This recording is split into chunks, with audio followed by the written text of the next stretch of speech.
Hi, I'm Jenny Fish from One Big Happy Yarn Company. Welcome back to our Happy Stripes Shawl Knit Along. In the last episode, we cast on 450 stitches. That's what's needed to create this elegant happy shawl. Now we're ready to join in the round, work the long slip stitch pattern, and finish off our shawl with some heart pounding, scissor snipping fun. Let's get started. Here are my 450 stitches that are cast on. And first round, round one, we have our 6 stitches here before the stitch marker. And those are basically what we're going to call our selvage stitches. I'm going to knit into those. Now remember, when you cast on, you had put a slip knot using 2 yarns, one from your bobbin and one from your ball. Those count as 2 stitches. Sometimes they'll try to sneak in there and look like one, so make sure you separate those out and knit into each one of them. Okay. Oh, I got to put my beginning of the round marker here. This is where I have my row counter on a piece of yarn and a locking stitch marker. I'm going to use this to also be my beginning of the round marker. I'm getting everything back to 0. I like to click mine when I finish the round, so when I look at it, I know what round is finished and I'm working on the next number. Okay, sliding this on here. There we go. Sliding the stitch marker on here, and I'm just letting it dangle. Okay, now we're ready. We're going to knit into that first stitch. I have some tails here from all that work, but that's okay. And knit. Just your regular knit stitch on this round all the way across. As you're knitting this first round, you no longer need all those stitch markers. You just need the first one and the last one, and then, of course, your center one, or beginning of the round one. So when I get to that, I can just pop it right off and leave it there, and I don't need it anymore. It was just to help me count as I was casting on those 450 stitches. Now, one of the things you also want to pay attention to, and I did this right before I cast on, but I forgot to mention it to you guys, is you want to make sure that your stitches are not twisted on your cable. You want to make sure. Now, there is a lot here, and they will kind of look twisted, but the best thing is just to go through, start on one needle, move them all to the center all the way around so that you don't get any twisted stitches. Now, in the end, we're going to be cutting up the center of this and it'll lay flat. If you find out that you're, several rows into this and, oh, it's a little twisted, it's okay, because once you cut it, it comes all out and it lays flat anyway. So not too much of a stress there. Okay, just keep knitting.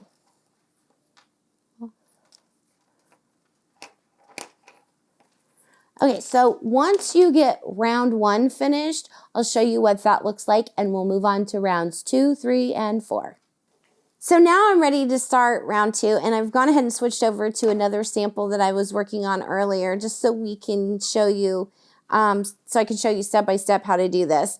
I've got my row counter on the line here, and I'm ready to start round 2. So round 2 starts out with purl 6. I want to move my yarn to the front of my work because I'm going to be purling, and then I purl these first 6 stitches. What that's going to do is create a garter ridge in my work. And let me get past this and then I'll show you here what that looks like.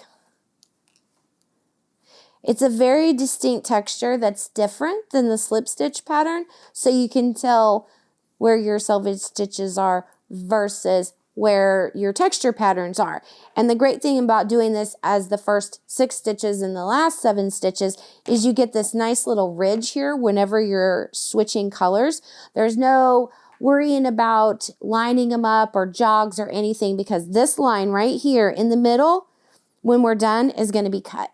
Don't worry about your tails, but the thing about the tails is that you need to leave them long enough so that you have fringe when you're done, and I'll show you that too. But I'm saying leave about 5 to 6 inches for your tail when you're joining a new color.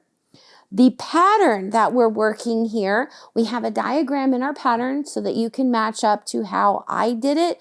When I was given this challenge, I was told not to make them symmetrical. So I was also given a link to a random color generator. And I put in that each section, that it needed to be in multiples of 4. And it came out with a pattern for me. And I kind of went along with that. But as long as you keep your color changes in in multiples of 4, and then evenly dispersed between your 5 different colors that are in your kit, you'll be just fine. Or you can use the pattern that we have the diagram for in the pattern.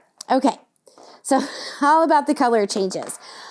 Now, what I'm going to do here is start round 2. This is the slip stitch texture pattern. And it's so easy and so meditative. Watch this. First stitch, you knit it. Second stitch, you slip it purlwise. So that means you come in this way, you slip it over. Next stitch, you knit. That's all you do is you knit 1, slip 1, all the way for the 437 stitches in between your 2 stitch markers. So you can kind of go into autopilot, meditate, whatever, and you just knit 1, slip 1. And you do this for 3 rounds. So rounds 2, 3, and 4 are exactly the same. Knit 1, slip 1, knit 1, slip 1. And once you get into a rhythm, it gets going super fast.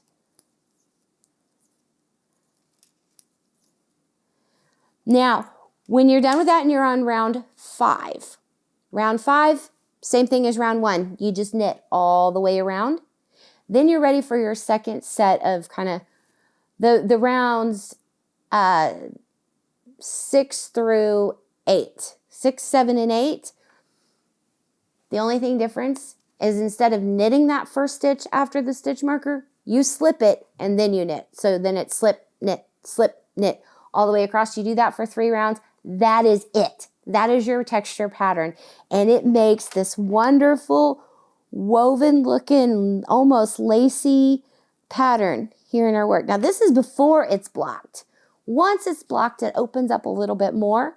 It lays flat. Let me show you what that looks like on our finished shawl that I have over here. I'm going to set this over here, bring this in. Look how that opens up. And it is just light and airy and cushy. Also, with this pattern, you'll notice there was no border.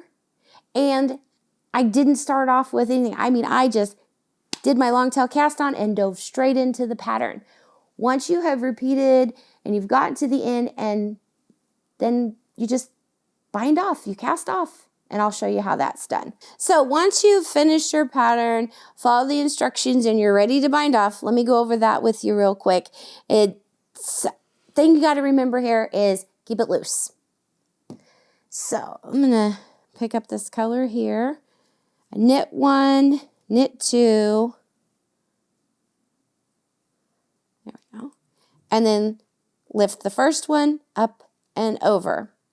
Now, as you're doing this, if you find that you're having difficulty keeping it loose, you can use your working needle a size or 2 larger than what you knitted your project with to help keep that loose. The reason we want to keep it loose is because there are no borders in this project. You are simply casting on, knitting your pattern, and then binding off. You want to keep it loose to match the tension from your cast on so that your project will lay flat. You don't want to get some extra, like have one end of your shawl be really short and the other one be really long. No. So keep it loose, bind it off. If you need to, go up a couple of needle sizes. I'm going to go ahead and finish binding off my little sample here, and then I'll show you what we do next. Okay, so I've gone ahead and bound off on my little sample here, but now we are ready for the heart-pounding scissor snipping fun. I've got my clover patchwork scissors here, and I'm ready to cut my work. Now, when you've bound off, yours is going to be a lot bigger than this sample, because I mean, it's going to be 60 inches folded in half. So like 30 inches, you are going to have a lot of fabric here that you're going to cut. Take a deep breath. It's okay. It's going to be fun, and it's going to be beautiful. Okay, so here's on my little sample. I'm going to show you what it looks like. So this line here is where your beginning of the round is. Here are your garter ridges. Oh, one of the things that I want to give you a little helpful hint about that I just saw when I was looking at these garter ridge. Remember, 2 rounds make 1 ridge. So if you get off on your pattern, you can come back here and count your ridges and know that that's 2 rounds. This is a repeat of 8 rounds to go from the section in the pattern. So that would be 4 ridges would equal 1 repeat of the pattern. Just a little helpful hint, something to think about, a backup to your row counter. Okay, so here we go. Deep breath. We can do this. All right, I'm going to get right here. And you know what? If you're a little bit off, it's okay. You can just trim it when you're done. But now the bad thing is if you make sure that you're not only cutting one, but both sides. So, you might want to put something underneath there so you don't cut the other side of your shawl. You only want to cut where this line is on one side. Here we go. Are you nervous yet? Maybe a little bit. These scissors are so awesome. Okay, there. Whew. Now I can see the back side of my work, so I'm making sure I'm not cutting through that side. That would not be good. You're just cutting through this one. Okay. Let's see. Where are these at? Got one on one side, one on the other side, because one's the first one, one's the last one. Okay, there we go. And I feel like I'm performing a haircut here or something. Clip.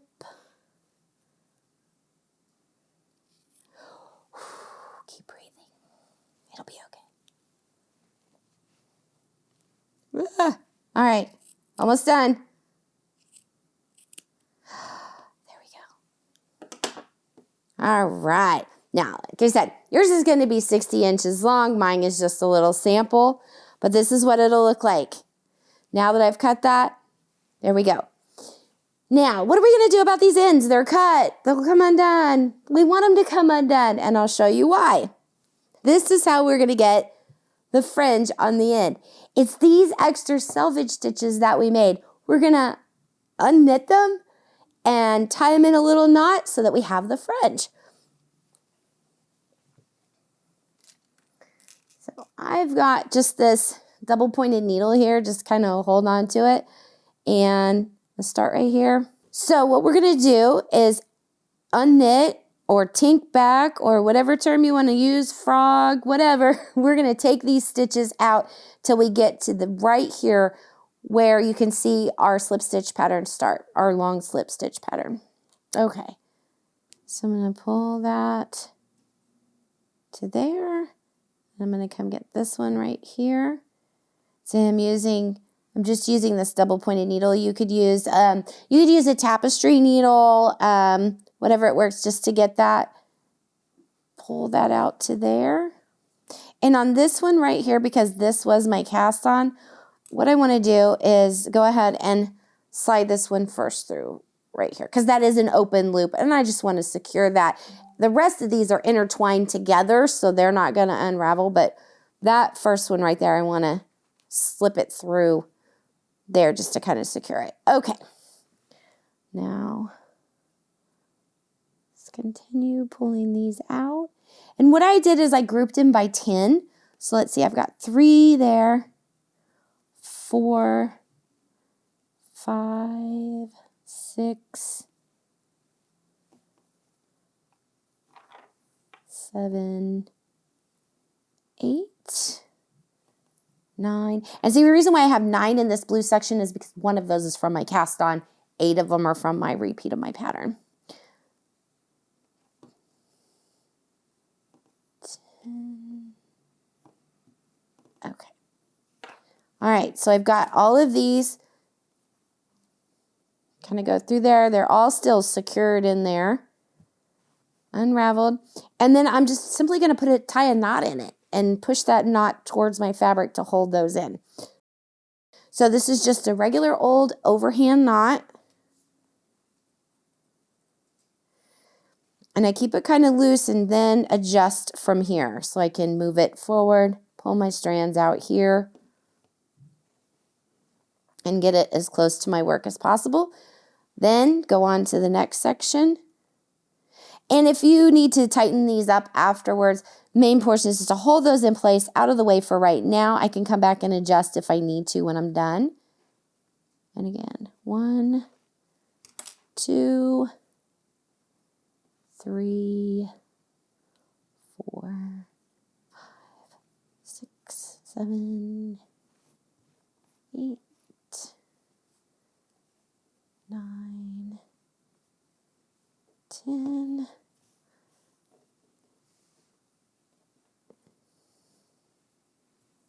Okay. And tighten a knot.